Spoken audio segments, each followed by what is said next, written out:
Welcome to the Confessional Close-Up. My name is Christine Cisneros, and I'm so pleased that you are joining me here. Well, hello, Patriots. What a pleasure to have you here with me. I have the Gregorian chants happening, and of course, this cracking fire that I have in my fireplace. And really, I'm just so satisfied with the warmth from this fire, knowing that I'm talking with all of you, and the peace that has come into my life recently, or shall I say that I have fostered and enjoyed its presence as I've become more aware of it. I wanted to talk tonight a little bit about the difference between peace and joy and fun, as it has occurred to me in the last weeks that sometimes I think, especially as we're coming into this less than a week away from Christmas, that when we think about peace, sometimes it seems sort of like, maybe because it sounds a little bit like passive, but really peace is a very strong and sometimes hard-won state of the experience of God. At least that's how I see it in my life, that any peace that I have come to or been able to have in my heart has come through the suffering and the tribulation, the undergoing of the education and the steps taken to actually work out what is not peaceful. I think that's where peace is the most profound, where it appears or seems to appear after we have truly worked out something that has been an impediment to our experience of peace, and thus perhaps an experience of our joy, a deeper experience of that. And of course, there's always sort of the surface of these things, which is a surface level layer of fun. And fun is an interesting emotion or an interesting state itself, because fun is something that is enjoyed,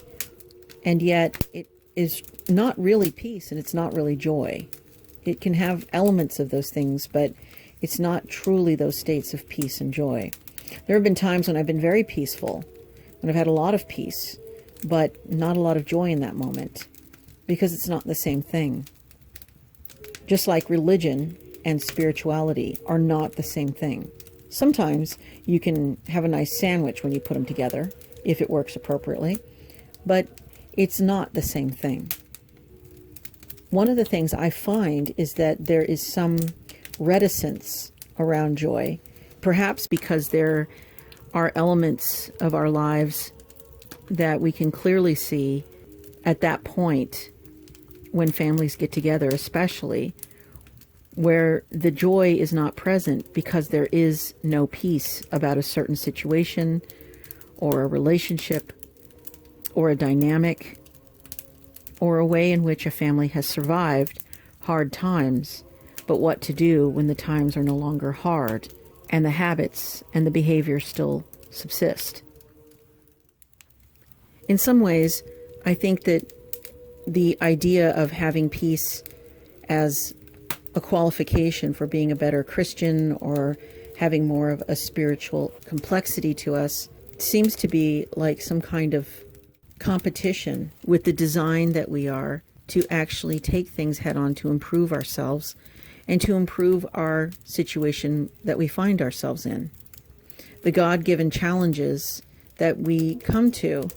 and the acceptance of them as such, rather than the misappropriation and misconception and confusion that arises around mistaking opportunities to improve for evidence of our unworthiness, our unlovability, and in fact, perhaps even our undeserving of God's love. These are all ways in which very deeply can affect us and hurt us and leave us with not just the initial pain, but the resonance of that for years and perhaps decades or an entire lifetime to come. What I'm finding to be very exciting at this point in my life is not the drama or the kind of soap opera-ish way of clinging to that which used to be my story, of perhaps proof that I thought made my case for why I could not ever truly have peace or joy, and often mistaking this state for being more holy or a victim of a circumstance that I could not affect in any way, and that God could not infiltrate with his love, but rather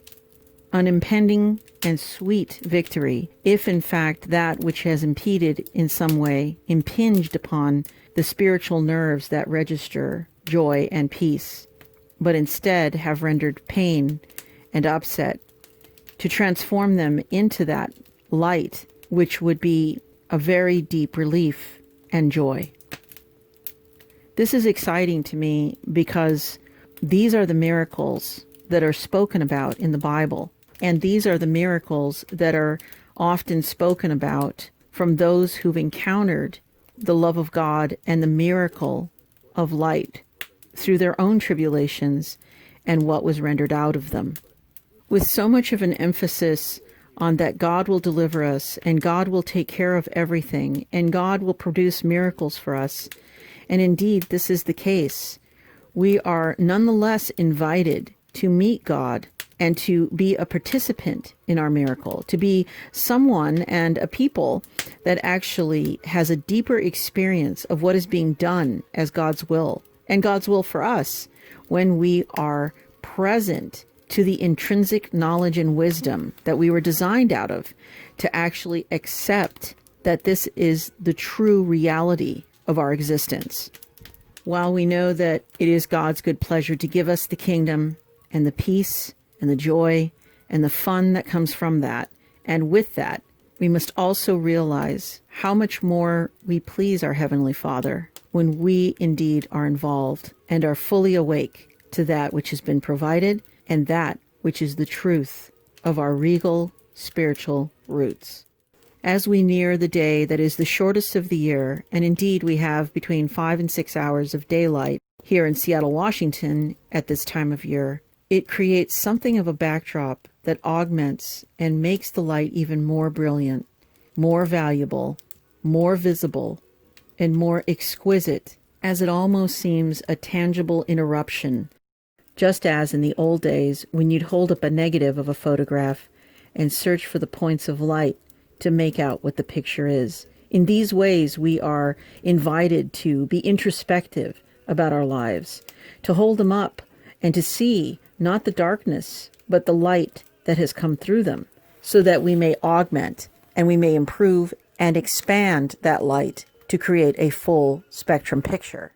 with the desire to be with our families, our loved ones, those we care about. And as there seems to be kind of a circling of the wagons to be protective over that which we value the most, it is also a time that we may learn different skills about how to heal the past, be present to what is now, and thus ascending and evolving into a future with a mental equivalence that will bring us to an even higher experience of God, of heaven, and of our design, intermingled with that.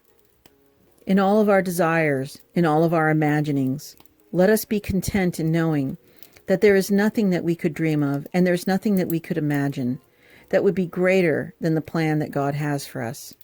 Let us rest easy in the arms of our Heavenly Father, knowing that all the while we are making our way back home, and that it will truly feel like home, because it is the home that we came from. With so many of us on the path now, our light is now a collective beacon, so that others know for miles and miles, from continents to continents, and from lifetime to lifetime, what joy there is to be had in knowing where our true home is, and more importantly, to understand the peace that was intended for us all along. We have been stripped of all that is extraneous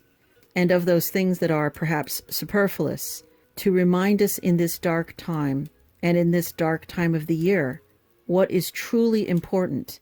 and why we have been called here. There is nothing more than the message of love, because there is nothing but love.